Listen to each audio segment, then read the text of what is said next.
Hello and welcome back, one and all, for another episode of Kamen Rider. Or at least a look at Kamen Rider. We are a week away from the premiere, first official episode of Kamen Rider Revice. We'll talk a bit about Revice in this episode because he makes his early bird cameo in this episode. But we'll talk about the episode itself, the wrap up of Saber. And because this is the last week for Saber, I decided that this is just going to be all about Saber as a whole, the whole series, final thoughts on Saber. Although you could probably tell I didn't like it. If that's all you wanted to hear, didn't like it. Mixed bag of a series overall. But there's a bit more in-depth reasonings for that. So we are going to go on about Saber this whole bit because this is the last week of it. And next week we're going to start off Revice with a fresh start, although not so fresh, which is kind of a double pun because of this episode. But we have to go over the episode in question first off, so let's do that. So as for the episode, this episode is the special new page opens. This is basically the Saber epilogue, basically telling us where all of our characters are going about and what they're going to do from here on out that the whole main plot's over. We start off basically with everyone just kind of relaxing a bit and a kind of funny moment, and we also have the beginning of an episode-long joke of Rntaro trying to confess his feelings for Mei, and something or someone come and interrupt them. He tries to confess, this time only for the Shindai siblings to pop in, and he gets challenged to a duel by the older brother. I forget, I'm still terrible with names. He gets challenged to a duel by Ryuga. Not a duel as Kamen Rider, just like a duel as swordsman, because they're trying to basically rebuild the Swords of Logos, which is a bit of a question at the end of the episode. They'll save that for the end of the episode. So while that happens, Touma is met by a fan of his newest book. He gives him a signed copy, or he signs his copy of the book, and Touma basically talks to the kid about friendship and shit. The kid has a secret, and we later see a monster appear. Touma and Kento talk at their promise tree. I guess Luna is in Wonderworld and or is dead. I don't know. It's very confusing. Again, final thoughts are there. But Touma and Kento's talks about what they want to do for the future are interrupted because of a not Megado attack. As it turns out, this is the first dead man to appear. The dead men are the main enemies of Kamen Rider Revice, and as they fight the monster, the Bata, or Hopper dead man, they are suddenly met by Kamen Rider Vice. We'll talk about that in a second. Vice enters with a fart, does a bunch of fart jokes, mugs a little bit to the camera, and ultimately kind of annoys me a bit. And then he's quickly followed by Kamen Rider Revi. The pair try to fight the monster, but the monster gets away, and as it turns out, we later find out later, the monster was created by the friend. As we find out in a quick second, the girl's actually a fan of Touma's, and she has two male friends, and she promised to meet them, and she's kind of worried about them. Kento and Touma decide to go talk to the friends. Touma finds out that the friends are separating because one is going overseas for a sports scholarship, and the other one is basically feeling dejected because he doesn't know where his path in life is, similar to Kento, because that's Kento's whole deal in this whole episode. Since he's done with his daddy issues / saving Touma now. So they help the friends group back together. As it turns out, the friend who was worried about being left behind kind of sort of sicked the monster on his friends. He was given a stamp by someone, and then he used the stamp to summon the monster of the week. So the monster reappears and attacks the group. Kento and Touma fight against the monster, only for Revice to show up, and Revice appears, or at least Iki Igarushi, if I hope I pronounced that right. I don't mean to be disrespectful. He appears and transforms. It is interesting because I don't think they have the effects for Revice ready yet. At least they didn't have them ready in time for this episode, because we don't see Revice actually transform on screen. It's either a time issue or just them not having the effects ready. because we don't see Revice transform on screen. We just see him run in out of suit. Then we cut to Mei, who comments on the transformation, and then he's back in suit. And then same thing when he changes into the Megado form and into the Megalodon form. My mistake. Yeah, so it's kind of awkward. It's like really awkward how they cut back to Mei and have her comment on the transformations. But you know, I guess that happened. I guess so. They fight the Megado. The friends reconcile, and we basically find out what everyone's going to do. There's also a bit of a funny joke at the very end, because now that there are no more distractions, Rntaro finally tells Mei that he wants to become family with her in a kind of awkward way of the proposal, I guess. Only for her to comment that haven't we been family this whole time already?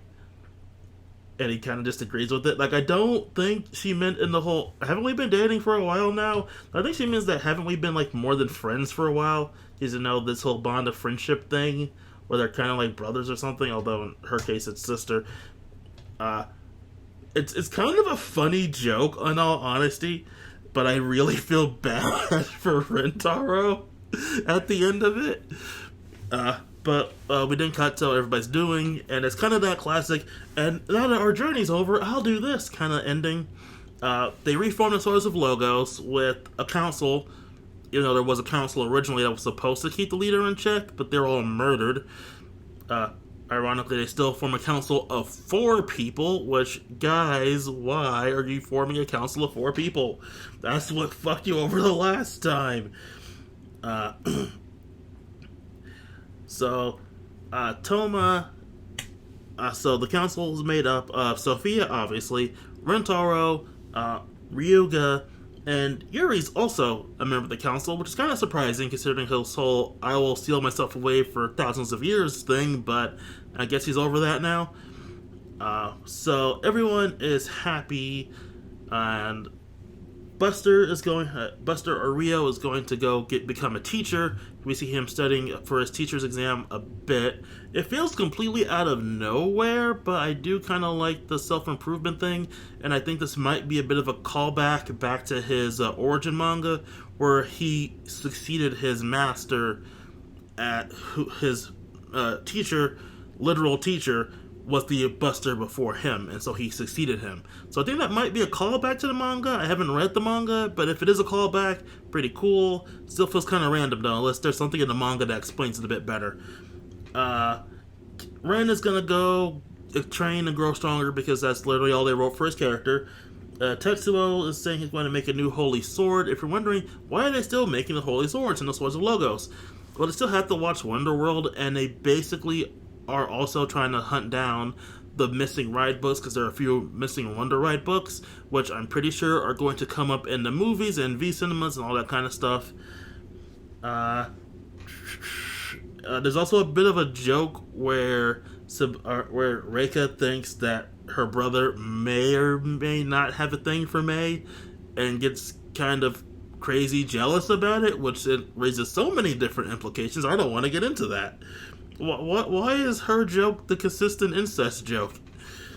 And Touma gives up Reika. He hands Reika back to, well, not back, but he hands Reika to Sophia, and basically says he wants to just focus on writing books right now. Did he also give her Cross Saber? Because we don't know how that thing fits into the Reika thing. Still not explained, and we're going to get into that stuff later. And finally, Kento finally decides what he wants to do outside of being a swordsman, and he decides to basically become an employee at Touma's bookstore and help Touma sell books so he can focus more on writing of said books. And then he brings in a bunch of kids to buy some books, and then we see Rntaro and Mei, and Rntaro is wearing casual clothes for the first time in the series. I mean, Kento's also wearing casual clothes, but it's more shocking that Rntaro's wearing casual clothes. So that's surprising. And he's dressed in a similar outfit to Mei, which may implicate that they're dating, or at least she's giving him fashion advice. I don't know if they're implying that they're dating, but I really do hope they are because shipping. Because I really don't like the incest joke. And that ends the episode slash series. I'm just gonna wrap in the final thoughts on the episode itself. Episode itself was fine. It was just a quick little story to get the series wrapped up and over with, and a quick introduction to Revice. I didn't really like Revice in this episode. Like, he felt really forced in it. Like, he's just hunting down the freaking Megado, or actually you say Megado at this point, the dead man, and it feels really forced a bit. Like, not bad, just kind of forced. And there's a weird meta thing because one of the dudes from his series, I'm looking at names. The dude's name is George Karazaki. He shows up and he's decked out in Kamen Rider merch, which in itself is kind of weird considering the fact they never mentioned Kamen Riders in this series. But he also has Saber merch. Like, he has the Saber plushie, and it feels really weird out in context. You feel super weird in context. Like out of context, this is fine. This is just like he's showing he's a fan of Kamen Riders. But in Saber, the Kamen Riders are supposed to be a secret. At least they're kind of a secret, because the only Kamen Riders that exist, apparently in Saber's world, are the sorts of Logos Riders, or people who use Wonder Ride books. So him to have a Saber plushie feels really weird. And then he has like a 01 plushie. I know I had a human gear in the last episode, but I think that was just a bit of a weird cameo, because I think that was the series director or something. I'm not 100% sure on that. But it just feels kind of weird. Like, I don't know if I hate it or like it. It just kind of feels weird. And Revice in the episode, again, he felt kind of forced, and I really, really hope Vice isn't this extra in the actual show, because he kind of does what I hate about he does the same thing that why am I blanking on names again? The entire franchise with a bunch of its own continuity and names, that's why. The Imogene, that's what they are. The Imogene do in their later appearances, where they do a lot of meta jokes and mugging to the camera. And I really like, oh god, is he gonna be like this throughout the whole season? Oh god. I was hoping for more of an Ankh type, like a slightly more serious character. But I think they're trying to make him more like the genie in Aladdin, but a less fun one. Like he literally points at the camera at one point, looks into it, and talks to the camera. And I'm just like, oh god. Also, he out of his Kamen Rider form, he's invisible to other people, which is fair, but he also keeps popping out of Iki's orifices, because at one point he seems to be coming out of Iki's ear, and later in the episode he's coming out of Iki's mouth. But they do mention devils on the inside in this show, so I guess that's literal in his case. And no one can see him, which honestly that's pretty cool. That's kind of a cool point. But Iki still acts like people can see him and has a full ass conversation with him.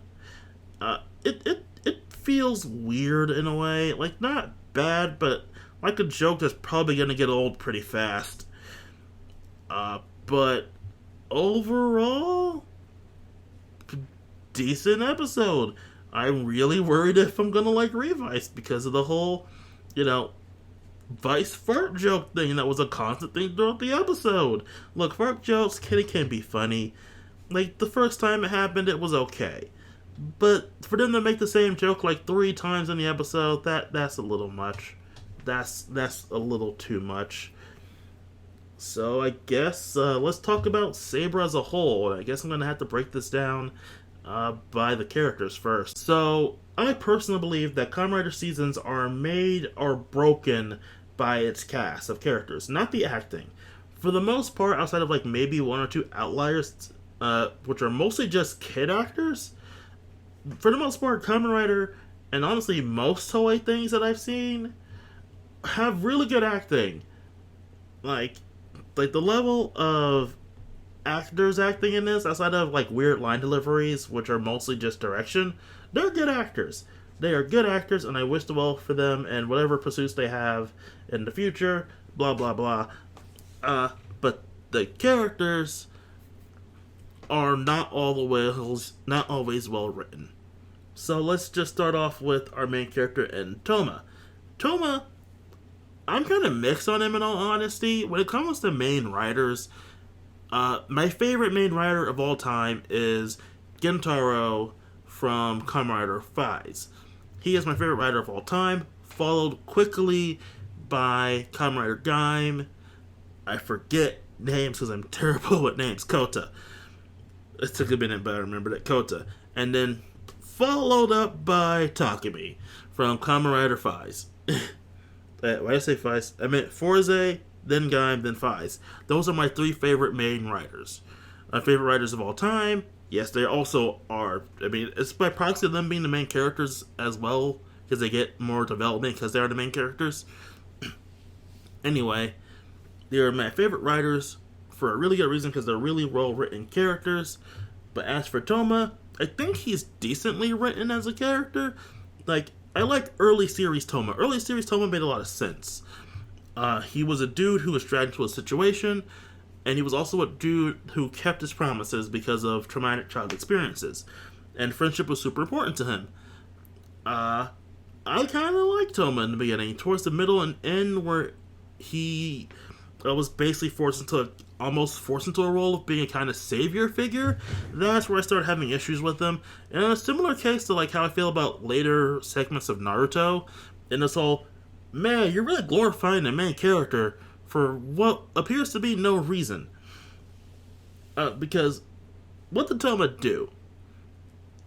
So, we are never really given the exact reason why Touma is so important. That's a big key about how to like a character. Touma is literally the center of the entire story, but we're never given a reason as to why him in particular. Like, he was chosen by Luna. Okay, why did Luna choose Touma? It would be a lot easier if, for some reason, Kento wasn't there. Like, if Touma was Luna's only friend. But Luna was close to both Kento and Touma, which makes it even weirder how Kento isn't given as much importance to the overall narrative as Touma. Don't get me wrong, he's given a lot of importance, but not as much importance. Again, it's down to Touma being the main character, but in story, what is the reason Touma is so important? Like, we're never given an explicit reason as to why Luna chose Touma. Or how, or what even Luna's whole deal is. We'll talk about that. I'm going to talk about her in a minute. Gotta get to the writers first. That's what annoys me about Touma. It's like, he feels like a prophecy chosen one, and I don't like it.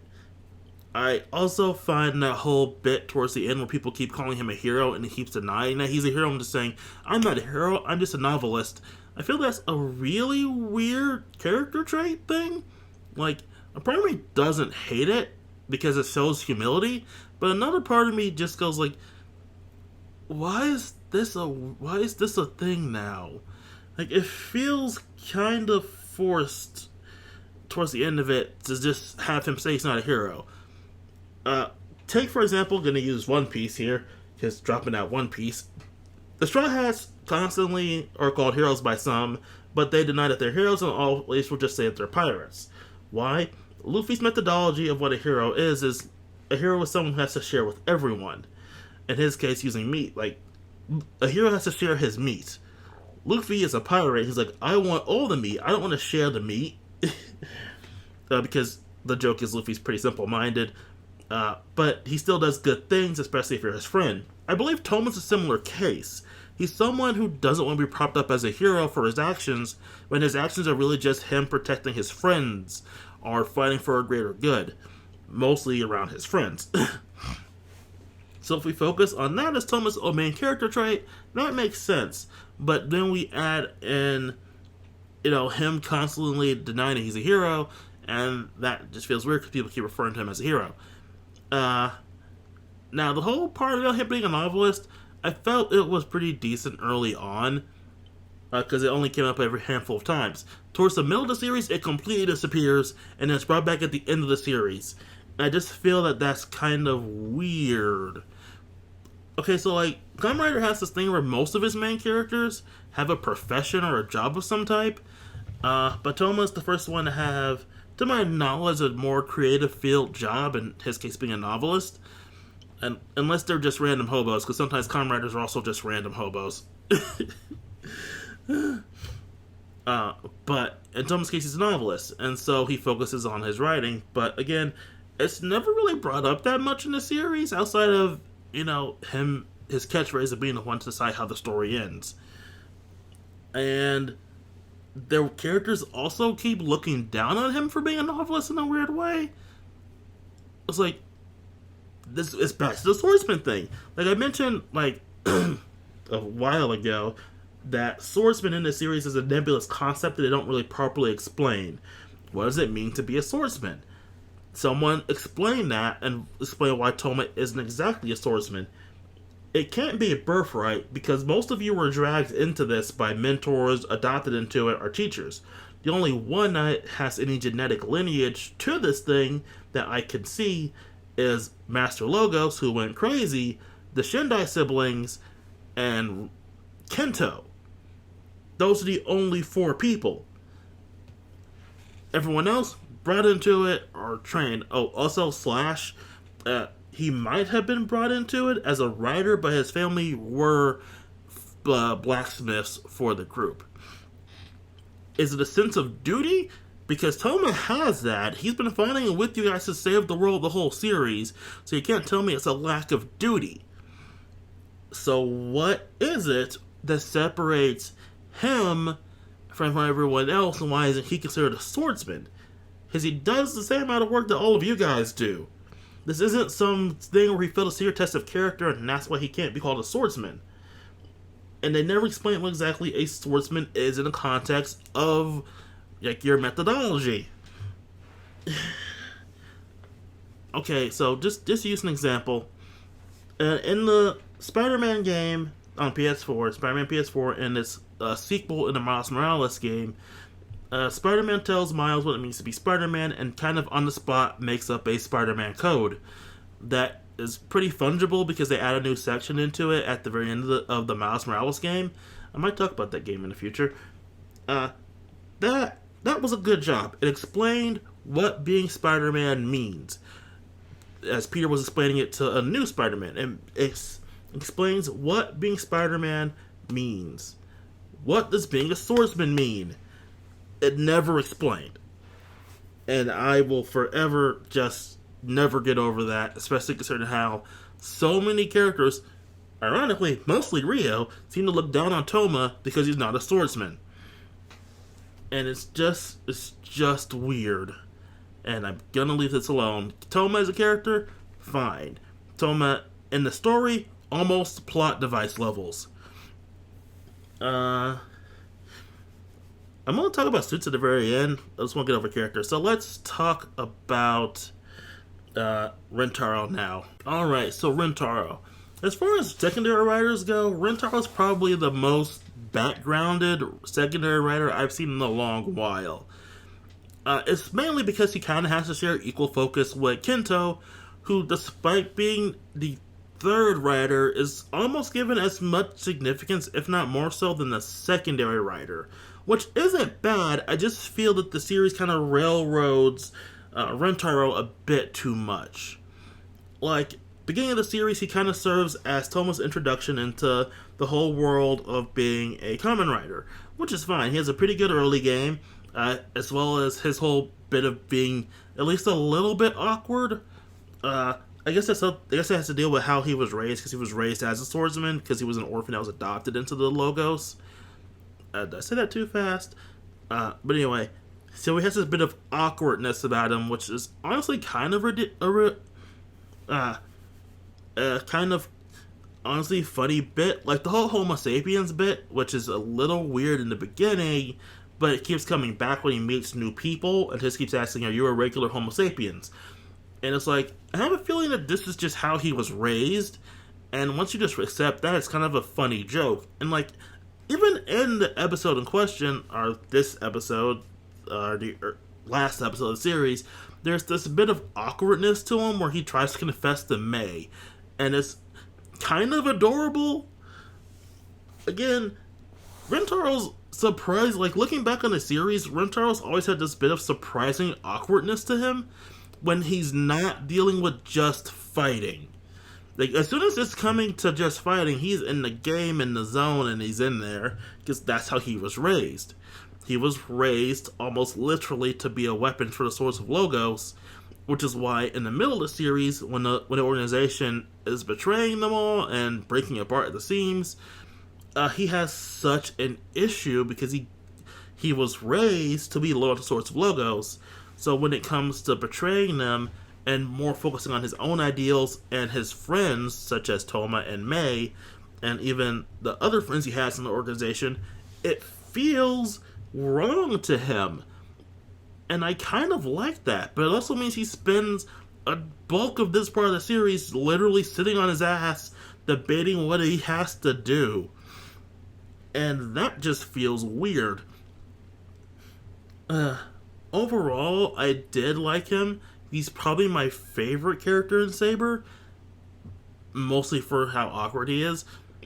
But I still come away from the series wishing they did more with him, or at least allowed him a bit more screen time outside of just lamenting the organization's destruction. Like, once he finally got over that and was just back with the group, it felt like a breath of fresh air, finally. As well as his whole deal with Mei. Like, I honestly liked the Cat Megiddo two-parter, where he was dealing with the whole Mei thing, and his lack of power, and potentially losing Mei, because she is someone super important to him. How important, up until that point, we don't exactly realize until the end, where he's just constantly trying to confess his feelings to her. Like, you can say at some point in the series he fell in love with her, and which is why she's so important to him. And this episode just expresses that, and that he was so mission focused he didn't realize it until after the fight was over, or near over. But it's kind of funny. It's still kind of expressing this episode his feelings for her are pretty strong, as well as his feelings of friendship towards Touma / inadequacy towards Touma. At that point in the series. And again, they bring up this whole I will have to get my sword shining thing, and then it's just kind of forgotten over time, and I kind of hate that. Again, this is kind of the fault of the series for treating both Rntaro and Kento as sort of they're both the secondary writer, which again isn't a bad idea, but the execution didn't really work out as well as they would hope. Either way, I like Rntaro, and I just hope when he gets his inevitable V cinema, that it gives him a lot more character focus, and also maybe goes into his whole him and Mei thing, because I don't know if they're a couple or not, and I kind of would like to know, because I ship them a lot. So since we're just talking about Rntaro, part of me wants to go into Kento, but fuck that, we're going to talk about Mei. So Mei, I imagine, is a pretty divisive character, similar to Akiko from Double. And wow, there's a lot of parallels between these two characters, and the fact that a lot of the fans find them kind of annoying. But I think Mei doesn't come off as good as Akiko, because Akiko had her character growth throughout Double into basically becoming how she is at the end of the series. Mei, on the other hand, basically stays the same from beginning to end. At the beginning, she was kind of a somewhat hyperactive girl who really wanted to get a bit more into this fantasy world while trying to get closer to her friends and getting Touma to finish his books on time so she could do her job as his editor and then maybe chill out later. But later on, she became wrapped up in this world of Kamen Riders and magic shit, and kind of just jumped into it. Like, she kind of jumped into it more than Touma did, as she helped Touma and Rntaro out in the early seasons. and even later on was given a bit of a role by Sophia, as she was basically the alert system for the series after Sophia disappeared. Now,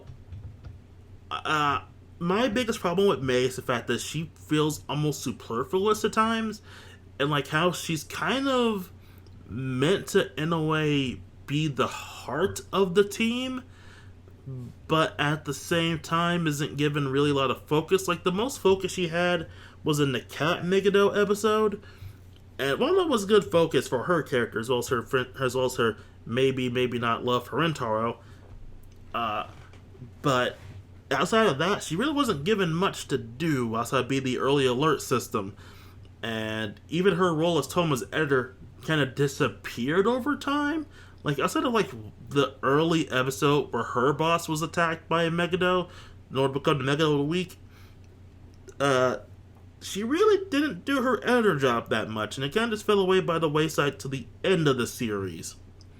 Like, if maybe there was a bit more jokes of, Touma, fight the monster, but hurry up and come back, because you gotta give me the next chapter, or something like that, then maybe that would have done better. Kind of like how Akiko tries to keep Shinosuke, that's not the name. Why am I blanking on Double's name? Shotaro. That's it. Tries to keep Shotaro in line and keep him focused on the job. Or another example, Kikako, or Akiko, I don't really remember. Kiriko, that's her name, Kiriko. Kiriko in Drive, how she also has to try to keep... Okay, I'm not even going to try to remember Drive's name. She has to keep him in line, especially in the early season, especially in the earlier part of the season. We feel that Mei is intended for that role, but Touma's so straight-laced that it wasn't necessary, so she just kind of dropped off over time. I don't know. I'm not the biggest fan of it. I honestly wish that they would have focused a little bit more on Mei, but with this large-ass cast of characters, it was inevitable that something would fall through the wayside. And it wasn't just Mei, so let's talk about Kento next. And finally, we come to the fourth of the main cast, that I'm just going to count as the main cast, and Kento. Kento, early on, was kind of the plot.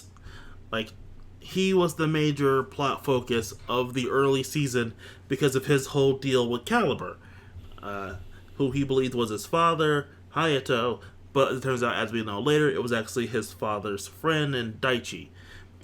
So he had a lot of hang-ups about that and went off on an almost suicide mission, almost literally suicide, in order to stop Daichi, only to end up getting himself killed.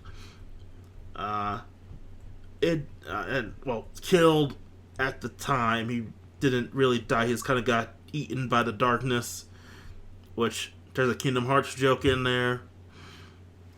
And again, it felt like, again, he was the plot. He was the main driving force of the plot up to that point in the series. Then he was gone for a while, and then he came back as the new Caliber. And then he was all edgy. Well, not all edgy. He was just basically trying to save the world, and again was the main focus of the plot. As I keep saying, Kento almost exclusively drove the plot forward in his own way. Early on, it was with Caliber. Later on, it was with him trying to stop the Book of Destiny, and subsequently Master Logos in his own way. But then after that was over, he just kind of stood around and tried to fight and got his ass kicked. Didn't help he didn't get a power-up. It's the curse of the third rider. It's how you're only going to get your power-up once the series is over. And again, it's the third rider curse. Unless you happen to be... unless you happen to be...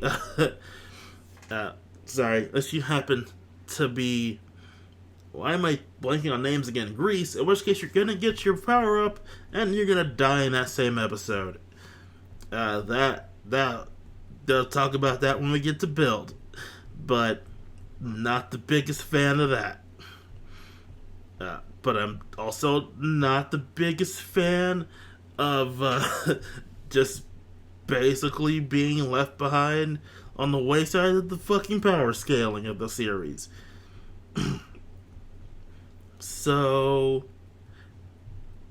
I honestly like Kento. I like Kento. He has a fun dynamic with Touma and everyone else, but after his whole plot lines are wrapped up, especially after he goes back to being with the good guys, he really doesn't do anything. Again, not getting his ass kicked.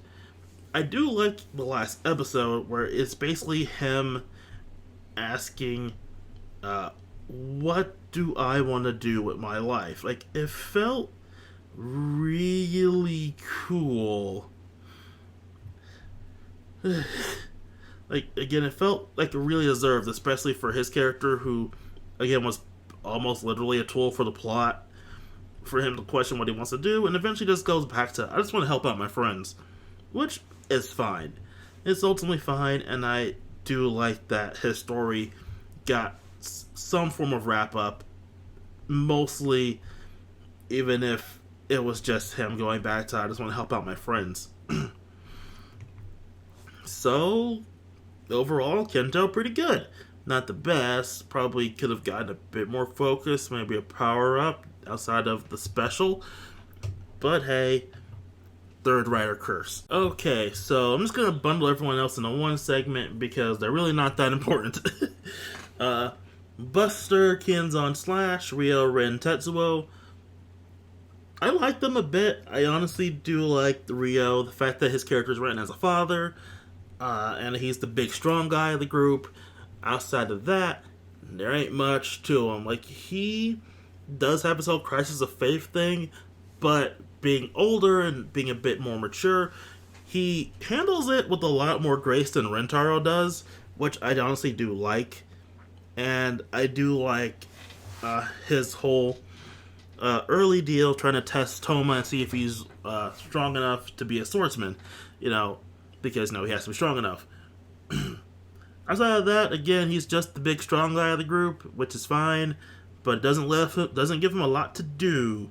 Next we got Tetsuo. I'm saving Ren for a second. Tetsuo is fine.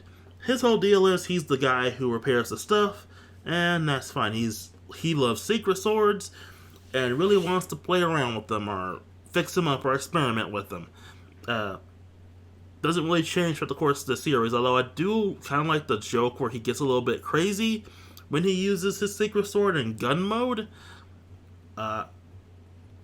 Which at first it looks like he has to use the one ride book to get in the gun mode, but I think that's dropped later on. Again, it feels weird. But yeah, he's a pretty cool character. I like that he's the first one to join up with Touma's side once the organization starts getting a little bit too shady. And I do like the fact that even though, technically we're on opposite sides of this, nah, we're not. We're still friends. Him and Rio's whole, no, we're on opposite sides.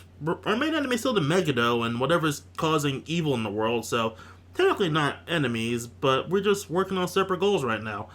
Again, I like that they have this more mature feel about it, instead of just like, you betrayed us, that Ren has. Speaking of, Ren is supposed to be the youngest, or one of the younger new members, as I have obviously Touma, and his whole obsession with power and Kento. That they never really explain. They kind of explained the whole Kento thing, that he likes Kento because he's strong, and that Kento was basically his only friend. Which, yeah, that's fine, but at the same time, Rntaro is literally right there. Why isn't he friends with Rntaro? Why isn't he super obsessed with Rntaro too, if that's all it takes to be Ren's friend? So, yeah, I don't like Ren, at all. I do like his little thing with Disaster that they kind of just don't get into, at all. But, it's fine. it's fine. I mean, I do focus on it a bit, but not a lot, and that's kind of weird. Next up, Sophia, and she is just there. Like, I do like that she has this kind of baggage from, the previous calibers, and that whole deal that comes up a little bit towards the end of the series. But outside of that, she's just the mysterious woman who gives the orders. That's basically it. And then her being a Luna clone, that felt really weird. But hey, I guess you have to explain something about her. Don't really care so much about Sophia, but hey, she did her role of being the woman who gives the orders. Next up, just going to talk about both the calibers. Hayato, I love your actor because Snake Orphanok. I do like that, again, he's written as a father, so his whole deal is, I want to love my son, even though Kento thinks his father betrayed them. But then at the end, his whole deal of, there's a traitor, and I have to figure out who the traitor is, so I'm going to betray my friends. And that brings us to Daichi, who is a pretty intimidating villain for the early series. But again, the whole, I have to betray my friends because there's a traitor, and I have to betray my friends to figure out who the traitor is. Like, that was weird and kind of stupid. But outside of that, I do like that his whole deal was friendship. Although I'll betray my friends to find a traitor who's hurting my friends, and work hard to almost kill my friends. So that was kind of dumb. So for their characters, they're okay. They're basically just plot devices to set up a mystery about what happened 15 years ago, and then a villain to fight for the finale for the first part of the story. Yuri kind of is a mixed bag. Like, I like Yuri as a kind of not able to focus much, superpowered, almost mentor. Because he has a lot of answers because he was around for all the ancient wars and shit with the older Megiddo. But he also has the attention span of a fucking squirrel, and that was kind of funny. It's like, ooh, wait, where did Yuri go? Oh, he walked off because he saw something interesting. Like, I know it only happened, like 3 or 4 times in the series, but I do like that. I also like that he's literally his own sword. That's pretty unique. At least it's some interesting fight choreography when he's just using Shadow instead of using ex-swordsman. But, it's fine. I also come away liking Yuri. I also do kind of like his whole character dilemma with Bato. After he shows back up in the series instead of just being in the movie. Bato, he's cool. Probably one of the best villains in Saber. Dude's just like, I'm a nihilist. I will turn everything to the void. Fuck friendship. Fuck everything. I kind of respect that. He's just, I'll return everything to the void. He's a classic Final Fantasy villain. That's all you need sometimes. So who's next? The Shindai siblings. Technically, I would talk about them with villains, but they kind of stopped being villains midway through. So I'm just going to talk about them with everyone else. Shindai siblings. Okay, I have a beef with these two. So my biggest beef with them is that they start off the series as villains, obviously. They're working for Master Logos. But then they become good guys after Master Logos goes a little too insane. And then they have to say it's their duty as cleaners to take care of him. But here's my question. When is your duty to take... when is it too much? So... what we know, he's done. We know he's had you work against other members of the organization in order to facilitate power. We know that he orchestrated the deaths of the other sages of the 4 sages. So, we know that. Hell, fucking Ryoga is in the room when Rntaro hears this. We know you are literally fighting and attacking other members of your same group, and the only line that you seen across is when it's found out that he's working with the Megiddo. that was your line. So literally everything else was fine, but then, oh, he's working with the Megiddo, or oh, he's attacking people indiscriminately. That's our line. I really wish they were either kept as villains, or at least there was given, or at least Isaac was given some form of manipulation over them to somewhat explain why they stay so loyal to him despite the clearly evil shit they're doing. Like, oh, he has them under mind control with this book or something. That would be fine. And they break out of mind control and like, oh god, what have we done? Which could explain why they remain standoffish from the main group, because they feel sorry for what they've done, but are still working with them because they're greater good. Instead of this whole, well, now we have to take care of the problem because, he's gone too far. Like, what? Was killing the sages not enough? Again, I dislike the Shindai siblings. I don't hate them. I do like some of their bits later on, except for the incest jokes. Why, Japan?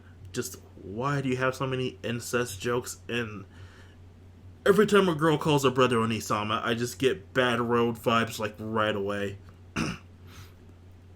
So I think the only time that I didn't get the super bad incesty road was, like, from freaking Pretty Cure, man. And that's a...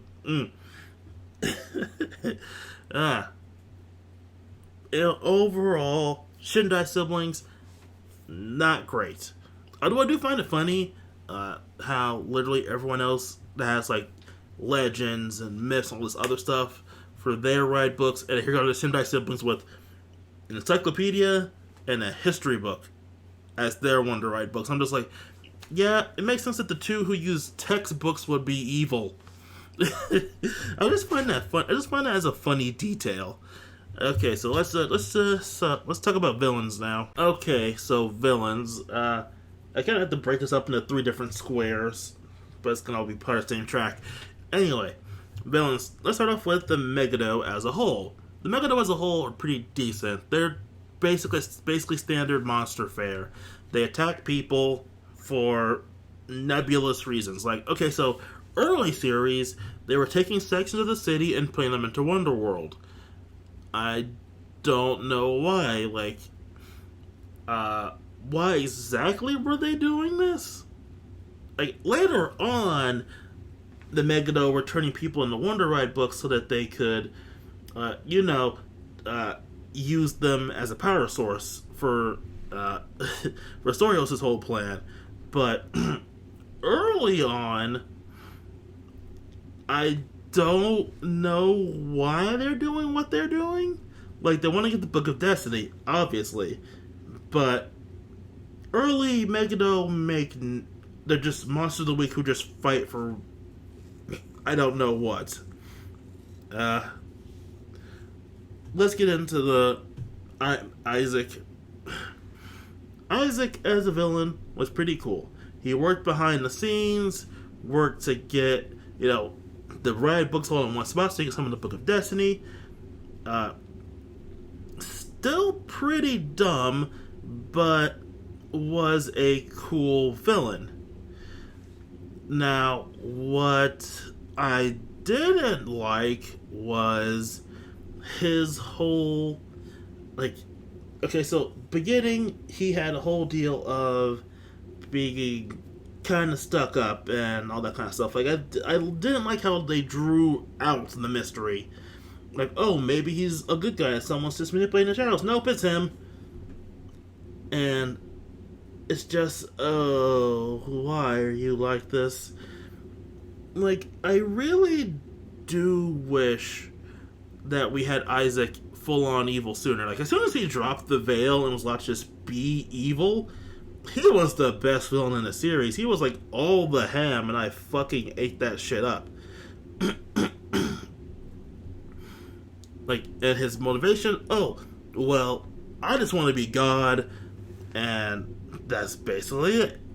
Like, you can read into the whole, oh, I was forced into this destiny of being the Master Logos because of family stuff, and now I just hate it and I want to fight against my destiny and all that kind of stuff. But he never really says that's his reason. He just like, No, I just want to be. I just want to be shits and giggles evil for like no reason. It's like I am down for that, friend. Just eat your fucking ham and go nuts. Uh, so I really like him, and then Storios kill steals him and becomes the villain. Storios, the main villain, is fine. He serves his role. I do like the reading that, again, he fell into an existential crisis after looking at Book of Destiny and seeing that literally all human achievements in there, and like that's his main motivation. He was just kind of driven, like, insanely sane, and just decides to destroy the world because of it. Now, the other two Megiddo, they're just standard, they're just standard evil villains who are driven mad by power and seek more power. They're not really all that special, although I do find it funny that fucking shit. I do find it funny that fucking Storios kind of just does random ass parkour for no reason at times. Like, it feels weird. Not Storios. I meant Zeros. Zeros. Going back to the Cat Megiddo thing. When it comes to rankings, Storios, Zeros, and then Legio. I just give it to Zeros because he felt a bit more of a personal sting, like him targeting Mei and trying to taunt the writers with her. That was kind of fucked up, but also kind of cool. Storios, just by himself, was kind of dull, and he played too much. Again, I feel like they were trying to do the Evolt thing, but without having Evolt's personality. And the fact that Evolt literally jumped to the fight on his own multiple times, and is just driven by his sheer, I'm just gonna do whatever the fuck I want, shits and giggles motivation. I mean, outside of his whole I'll eat the planet thing. And yeah, I think Saber doesn't really have two great villains. Like, I think the villain's peaked with Isaac, because again, his whole deal is I will become God because fuck it, I want to. The Megiddo on their own were just monsters to fight, which is fine, but still, they really didn't feel like they had a purpose. But I honestly did like the people who were forced into being Megiddos, that plot point. Like, that was honestly pretty cool. I also like the fact that they actually got away with a shit ton of them. Like, the whole room full of screaming books was nightmare fuel, and I kind of love it. But, outside of those 2 points, the villains were pretty lackluster in terms of Kamen Rider villains. Like, they're probably literally going to forget about them if the next season's villains are any more are interesting at all. Which hopefully they are. I really hope they are. Okay, so that's all the characters except for Luna, because I plot device of a character. Again, I kind of talked about it in Touma's thing. She really wasn't given anything to do as a character, but that's fine. Again, she's a plot device of a character. Now, let's talk about the story as a whole. So, Saber's story, like most Kamen Rider series, can be broken up into 4 parts. The 4 or 3 parts, depending on what season. The original Saber story, the Find the Megiddo, entry stuff, all that kind of stuff. Then the whole Swords of Logos issue, and then finally the finale. I guess we can break it up only into 4 parts, because as soon as we're done with the Swords of Logos mess is when we have to stop Isaac, and then Storios kind of jumps in at the last 5 minutes. Saber's story is a mess and a half. So the entire story, Storios, man, that's kind of terrible, is basically acting as a chess master to move everything into the right spot so he can steal away the Book of Destiny and destroy the world. And you know what? That's fine. Evolt did the same thing and build. But the thing with the Volt was he was a more active player in the game. He was literally on the front line and making moves to cause things to happen. Such as erasing, I'm blanking on Bill's name, who's going to call him Bill's original memories, changing his face, and giving him a new identity as the new Bill. Again, I'm blanking on names. He also set up Banjo to get kidnapped and led to their meeting, which started the story officially and moved the plot forward. He also set up Uh, okay, I'm terrible with names, specifically the characters out of suits. He also set up Rogue's whole deal, tricked the other country into going to war, tricked the other territory into going to war, stole an entire territory for himself, and it's just, he did a lot of acting behind the scenes, yes, but still was an active player in the game. Story else just feels like, I'm just going to move this one piece, sit back here and do nothing, move the piece again, sit back here and do nothing. And yeah, that kind of villain can work, but they're very less, like, they have to either have really engaging minions a la Forze, because their main villain just kind of sits on the background for most of the story until the very end, or just have their own unique charisma to them, again, like Forze. In Forze's case, the main villain worked there because, again, he sat through the background throughout most of the story, but his goal was evident from day one. Spread the astral switches around. And then once you find out the specifics of the goal, then the characters found a way to stop him. Story else, on his part, his goal was super nebulous until the very end of the story. And I'm gonna be honest with you, for our main villain, like, nothing feels like it connected 100% towards that goal outside of maybe one or two incidents. Like, everything else, like letting Isaac get the book, that was his plan. That was his plan from the beginning, was letting Isaac get the book. But was it really, or was it just a happy coincidence? Because he didn't seem to know about Isaac until later on when he was going to get Primitive Dragon. Why was he going after Primitive Dragon in the first place? Like, Primitive Dragon wasn't even one of the books he needed for his ultimate form in becoming Kamen Rider Storios. Was he going after Isaac's book? It's really dumb. And again, a lot of his actions towards the overall goal either don't feel earned, or just feel stupid, or just not there all the way. And so he just feels like a lackluster villain because they want to keep their main villain as a background player throughout the whole story, but his goal just didn't feel like he was actively working towards it, but it was just given to him. Almost literally in Isaac's case, because if Isaac wasn't going after the books, and the swords, he would have to do it himself. But he never seemed to have any interest in the swords at all until the very end of the story. In terms of his character, Saber's a mess. In terms of his plotting, Saber's a mess. And ultimately, I come away just not liking Saber. And I like elements of it. I love the suits. The suits are all pretty cool and have their own unique flares and flourishes. But when it comes to the overall story, I feel it's a mess. Like, it's just jumbled bits and pieces here and there that are trying to make a cohesive whole, but just fall apart when you look at it for too long. Like, again, if Isaac had never gone after the books and swords, would Storios' plan have worked? Yes, he was pushing Caliber, but Caliber was ultimately only after the one book, like the table of contents. That was it, and they had their own artificial means of getting it. But once that failed, he really didn't do anything. Like, yeah, he was focused on getting the humans, but he needed the humans and all the other books as the power source to make his own book and end the world.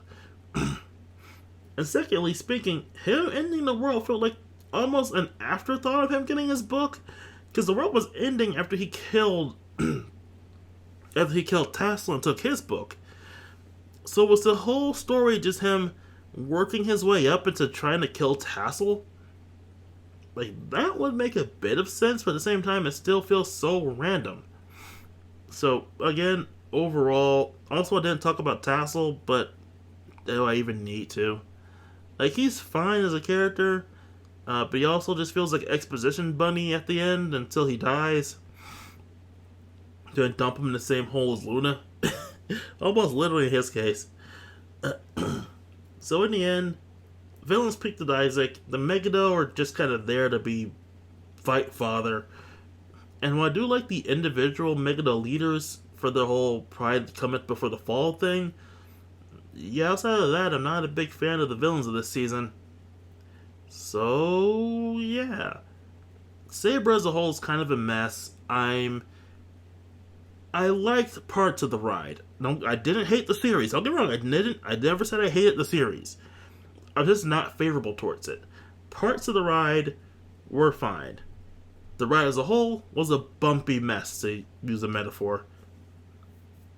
I hope Revice can hopefully avoid this and they make a much better story. Although now I have my fears because I think Vice has some of the worst imaging traits rolled into one character. But we'll find out about that next week. I guess I'm talking about that next week too after the episode's already out. So, that was Saber. I know it's basically been a pretty divisive series. Like, I know I've heard of people who absolutely hate the series. I heard people who absolutely love the series. Like, it's probably one of their favorite Kamen Rider series. I personally can't understand it, but I wish all who watch it a fun time. I honestly did have fun watching the show in my own way, even if I came away disliking it. So, yeah.